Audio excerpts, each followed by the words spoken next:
انگریزی تاریخ کے اعتبار سے یہ مہینہ جنوری کا مہینہ ہے، اور انگریزی تاریخ کے لحاظ سے جنوری سے سال کا آغاز ہوتا ہے، بلکہ اسلامی تاریخ کے اعتبار سے سال کا آغاز محرم سے ہوتا ہے، لیکن انگریزی تاریخ کے اعتبار سے سال کا آغاز جنوری سے ہوتا ہے۔ اور اس مہینے کے اندر ایک ایسا دن ہے جو دن بہت ہی اور انتہائی اہمیت کے حامل ہے، وہ دن 26 جنوری کا دن ہے، جس دن کو ہم اور آپ یوم جمہوریہ کے نام سے جانتے ہیں۔ میں چاہتا ہوں کہ آج آپ حضرات کے سامنے 26 جنوری کے متعلق اور یوم جمہوریہ کے متعلق کچھ باتیں آپ کے سامنے عرض کروں، کیونکہ جب ہمارا یہ ملک آزاد ہوا تو اس ملک کو آزاد کرنے میں مسلمانوں کا کتنا اہم حصہ رہا، مسلمانوں نے کتنی قربانیاں دی، اور علماء کرام نے اس ہندوستان کو آزاد کرنے میں کتنی مصیبتیں جھیلی۔ تمام باتیں آپ کے سامنے میں رکھنے کی کوشش کروں گا، کیونکہ یہ بات مشہور ہے اور یہ قول بھی مشہور ہے کہ جو قوم اپنے قوم کی تاریخ کو بھلا دیتی ہے تو وہ قوم خود بخود مٹ جاتی ہے۔ اس لیے اپنے اسلاف کی تاریخ کو، اپنے آباء و اجداد کی تاریخ کو اور اپنے علماء کرام کی تاریخ کو یاد رکھنا بہت ہی ضروری ہے۔ میرے دوستو، اس ہندوستان کے اندر 2 دن ایسے ہیں جو 2 دن بہت ہی اہمیت کے حامل ہیں، ان میں سے ایک 26 جنوری ہے اور ایک 15 اگست ہے۔ 15 اگست 1947 کو ہمارا دیش آزاد ہوا، انگریز کے ہاتھوں سے ہمارا ملک آزاد ہوا، جب ہمارا پورا ملک انگریز کے ہاتھوں میں قبضہ تھا۔ اس وقت ہمارے اکابرین نے، ہمارے آباء و اجداد نے انگریزوں سے مقابلہ کر کے اس ملک کو آزاد کیا۔ پھر 1950 26 جنوری کے دن اس ملک کے اندر،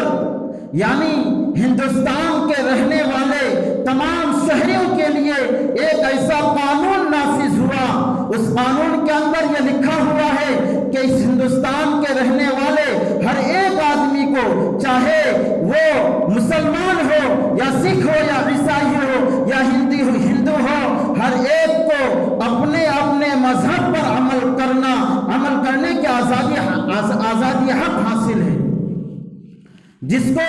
26 جنوری کہا جاتا ہے۔ اور 26 جنوری 1950 کے دن وہ قانون ہمارے ہندوستان کے لوگوں کے اوپر نافذ ہوا، اور اسی دن سے یعنی 1950 سے یوم جمہوریہ کے نام سے ہم 26 جنوری کو مناتے ہیں۔ اور جن لوگوں نے اس دیش کو آزاد کرنے میں حصہ لیا تھا، اس دن ہم ان کا تذکرہ کرتے ہیں اور ان کو خراج عقیدت پیش کرتے ہیں۔ میرے دوستو، لیکن آج جب ہم یہ دیکھتے ہیں تو آج ہندوستان کے حالات بد سے بدتر ہوتے جا رہے ہیں۔ آئے دن اس ہندوستان کو نفرت بھری نگاہوں سے دیکھی جاتی ہے، اور اس ہندوستان جو جمہوریت والا ملک کہا جاتا ہے، لیکن یہ جمہوریت کے نام صرف آج باقی ہے، اور جمہوریت والا کام اس ہندوستان سے ختم ہوتا جا رہا ہے۔ اور اس ہندوستان سے 1950 26 جنوری کو جس دن اس ملک کو جمہوریت کا ملک قرار دیا تھا، لیکن جب آج ہم اس دور کے اندر دیکھتے ہیں تو وہ جمہوریت آج باقی نہیں ہے۔ آج اس ملک کو ہندو راشٹر بنانے کی کوشش کی جا رہی ہے، اور ہندو راشٹر بنانے کے ساتھ ساتھ مسلمانوں کے اوپر ظلم و ستم کے پہاڑ توڑ رہے ہیں، مسلمانوں کو جیلوں کے اندر بے گناہ قید کیے جا رہے ہیں، اور مسلمان بچوں کے ساتھ اور مسلمان بچیوں کے ساتھ جو ناانصافی کی جا رہی ہے، جو ہمارے سامنے آج موجود ہے۔ آج مسلمانوں کو دہشت گردی کا الزام لگا کر ان کو جیلوں میں قید کر دیا جاتا ہے۔ اس کی وجہ یہ ہے کہ ہم نے اپنے اکابرین کی تاریخ کو بھول بیٹھے ہیں، ہم نے اپنے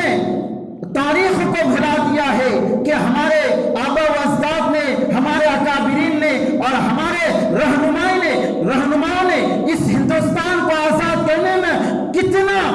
کتنی مصیبتیں جھیلی، کتنے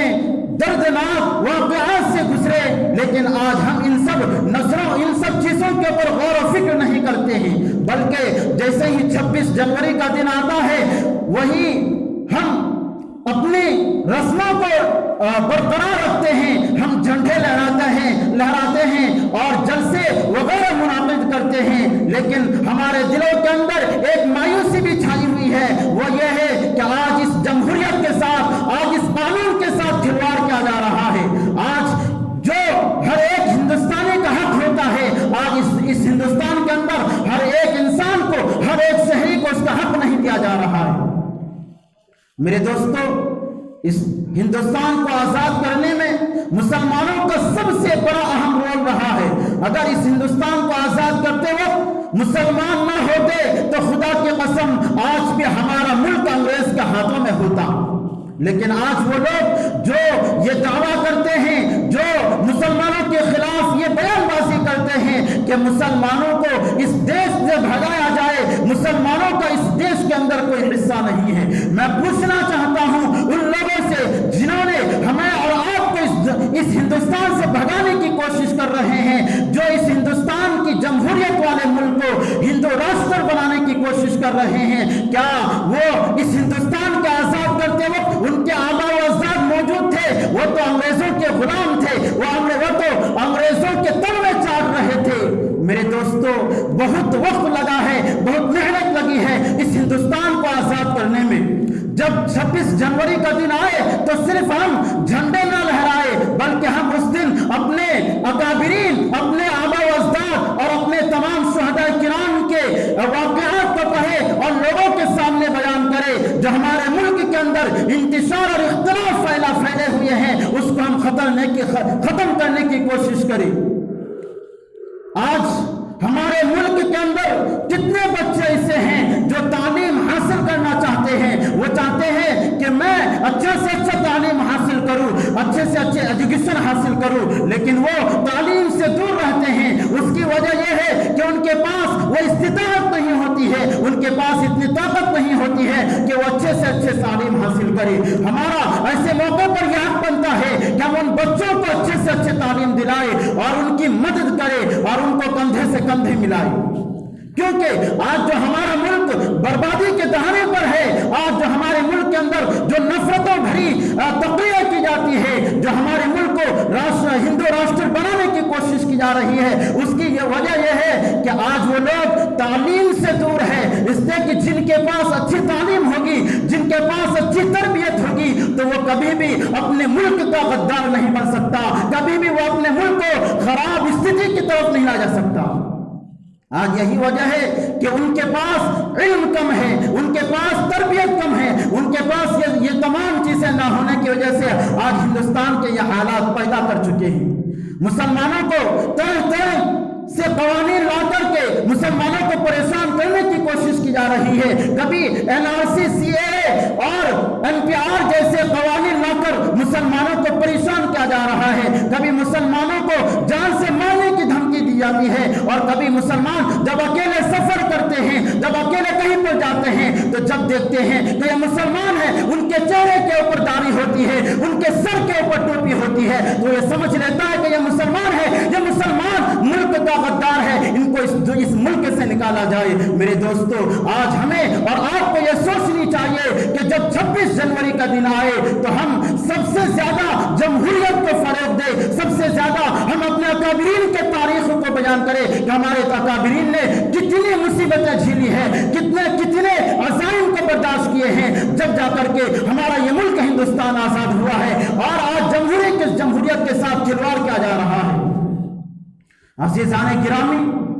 آپ اگر دیکھیں گے کہ 1857 کے اندر علماء کرام نے ایک جنگ لڑی تھی، اس کے اندر صرف اور صرف مسلمان علماء تھے، اس کے اندر صرف اور صرف مسلمان موجود تھے، لیکن مسلمانوں کے پاس کچھ وسائل کم ہونے کی بنا پر اور کچھ غدار ہونے کی بنا پر وہ جنگ مسلمانوں نے فتح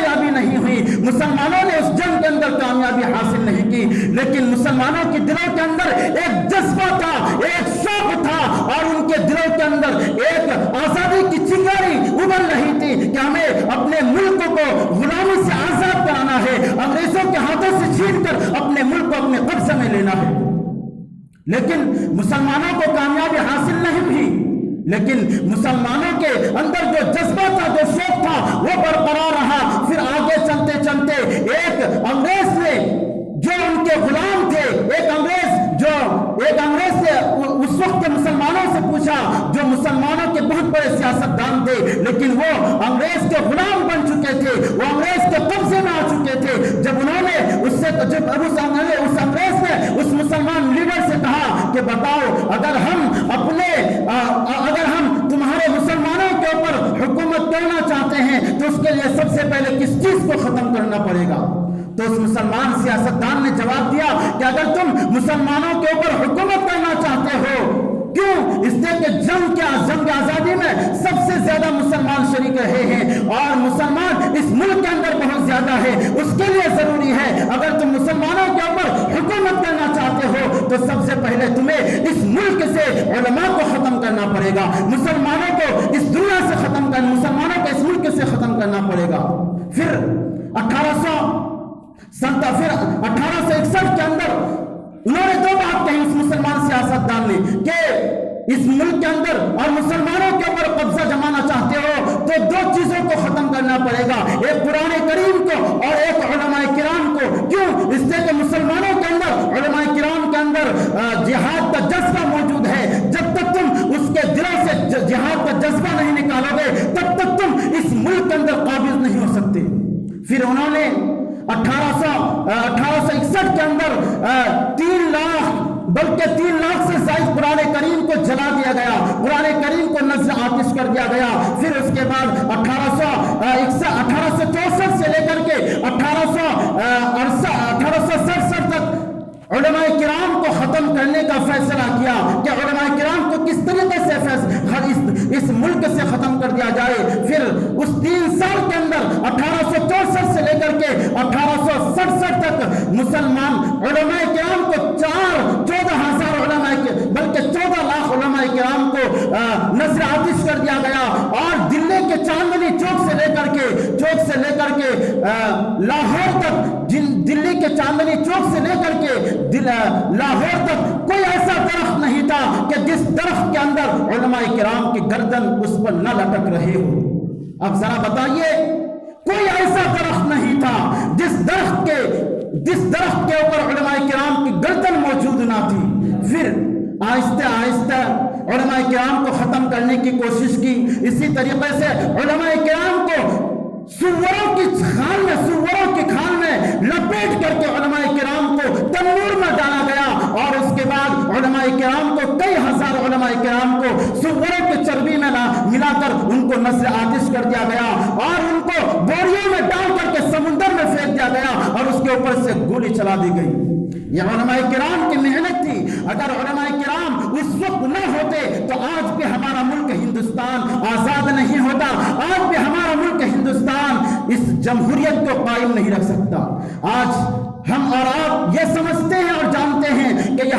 ملک جمہوری ملک ہے، لیکن آج جمہوریت اس ہندوستان سے ختم ہوتا جا رہا ہے، جمہوریت کے نام پر دھپا لگایا جا رہا ہے۔ آج نئے قوانین لا کر کے اس ہندوستان کے ایک شہید کو ہراساں کیا جا رہا ہے، اور طرح طرح کے الزام میں پھنسا کر مسلمانوں کو قید کیا جا رہا ہے۔ کبھی لو جہاد کے نام پر مسلمان بچوں کے ساتھ زیادتی کی جا رہی ہے، اور کبھی مسلمان بچوں کے ساتھ زیادتی کی جا رہی ہے۔ آج یہ تمام چیزیں ہمارے سامنے موجود ہے، ہمیں غور کرنے کی ضرورت ہے اور فکر کرنے کی ضرورت ہے کہ جس طرح ہمارے مسلمانوں نے، ہمارے اکابرین نے، ہمارے بڑوں نے اس ہندوستان کو آزاد کرنے میں حصہ لیا تھا، ان کے دلوں کے اندر جو کوششیں تھی، آج بھی ہمارے دلوں کے اندر وہ کوشش ہونی چاہیے، اور جمہوریت کو زیادہ سے زیادہ فروغ دینے کی کوشش کرنی چاہیے، اور اپنے بچوں کے سامنے ہندوستان کی تاریخ کو بتانی چاہیے کہ ہندوستان جب آزاد ہوا، ہندوستان کے اندر جب انگریز آیا تھا تو کہاں آیا تھا؟ اس وقت سب سے پہلے میں آپ کو بتا دوں، جب انگریز اس ہندوستان کا سب سے پہلا قدم رکھا تھا آپ کو معلوم ہے، تاریخ کے کتابوں میں موجود ہے، سب سے پہلے بنگال کی سرزمین پر آیا تھا، اور اس وقت ایک ہی مسلمان تھا، اس وقت ایک مسلمان لیڈر تھا، جب انہوں نے انگریز کے خطرے کو محسوس کیا، جس کا نام سراج الدولہ ہے، نواب سراج الدولہ ہے، انہوں نے پلاسی کی جنگ لڑی، اور انہوں نے ان کی ہی امیر، ان کی ہی ایک جنگجو کی وہی غداری کی وجہ سے انہوں نے شکست کھائی، لیکن وہ لڑتے رہے اور آخر میں جا کر کے شہید ہو گئے۔ پھر نواب سراج الدولہ کے بعد پھر میسور کے حیدر علی اور ٹیپو سلطان، جن کو ہم ٹیپو سلطان کے نام سے جانتے ہیں، انہوں نے بھی اس ہندوستان کو آزاد کرنے میں بہت محنت کی۔ پھر آخر میں جا کر کے میر صادق کی غداری کی وجہ سے اور نواب سراج الدولہ کو جنہوں نے جو غدار بن چکا تھا، نواب سراج الدولہ کے کمیٹی کے اندر جو شخص تھا جن کا نام میر صادق تھا، میر جعفر تھا، انہوں نے غداری کی اور ان کو انگریزوں نے انعام میں 40 مربع میل زمین دی تھی، جس کی وجہ سے انہوں نے غداری کر کے اس نواب سراج الدولہ کو جنگ سے ہارنے کا شکست کرنا پڑا۔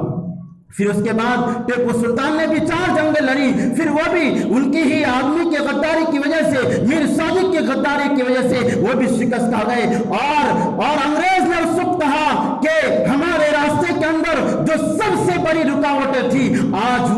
اس کو ہم نے ختم کر دیا، اس کو ہم نے مٹی میں ملا دیا میرے دوستوں۔ اور اسی وقت ٹیپو سلطان نے یہ کہا تھا کہ گیدڑ کی 100 سال کی زندگی شیر کی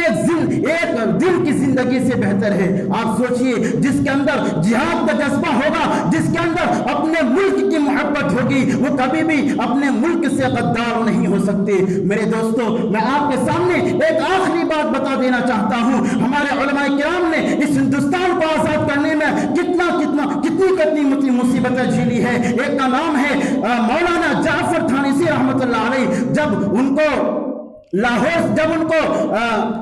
کو امبالہ کے جیل سے لاہور لے جانے لگا، تو اس وقت جب انگریز کے جو سب سے بڑا لیڈر تھا، جو جج تھا، ان کے پاس لایا گیا، اور انہوں نے اس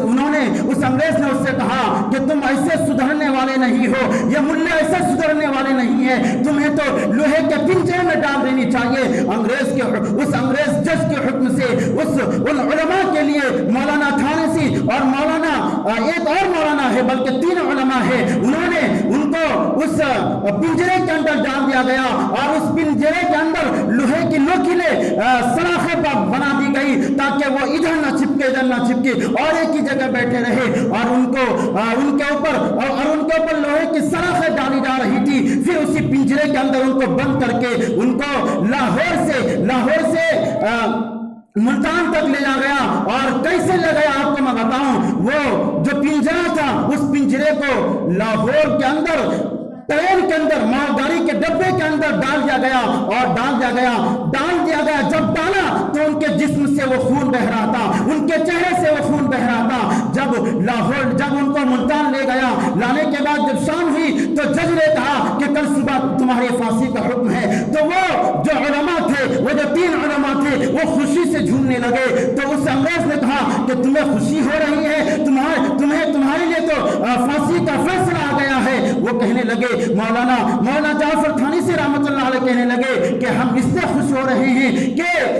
ہم اتنے گنہگار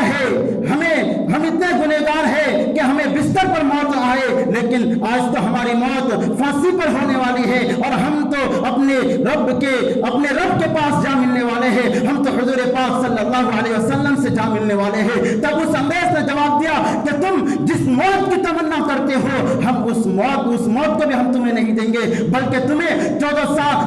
سال کے لیے کالا پانی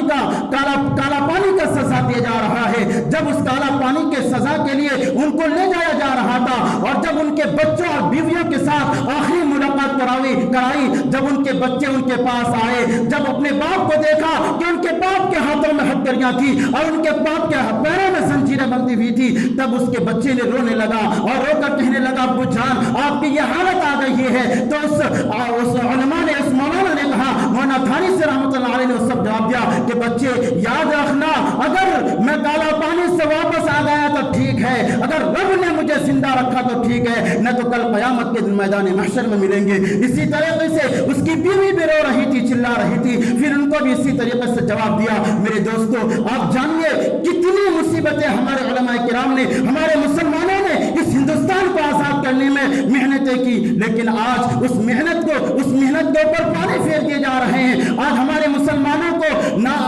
مسلمانوں کا نام لینا گوارا نہیں کرتے ہیں، ان کے تاریخ کو یاد کرنا گوارا نہیں کرتے ہیں اور عیب سمجھتے ہیں۔ میرے دوستو، آج ضرورت ہے اس بات کی کہ جب بھی 26 جنوری کا دن آئے تو سب سے پہلے ہم ان شہداء کرام اور ان علماء کرام اور ان اکابرین اور ان آباء و اجداد کو یاد کرے اور ان کو خراج عقیدت پیش کرے۔ میرے دوستو، اور ہمارے ملک کے اندر جو انتشار پھیلے ہوئے ہیں، جو آئے دن ہمارا ملک بد سے بدتر ہوتا جا رہا ہے، اس کے لیے امن و سکون کی دعا کرے۔ میرے دوستو، اللہ تبارک و تعالی ہمیں اور آپ کو ان تمام باتوں پر عمل کرنے کی توفیق عطا فرمائے۔ آمین یا رب۔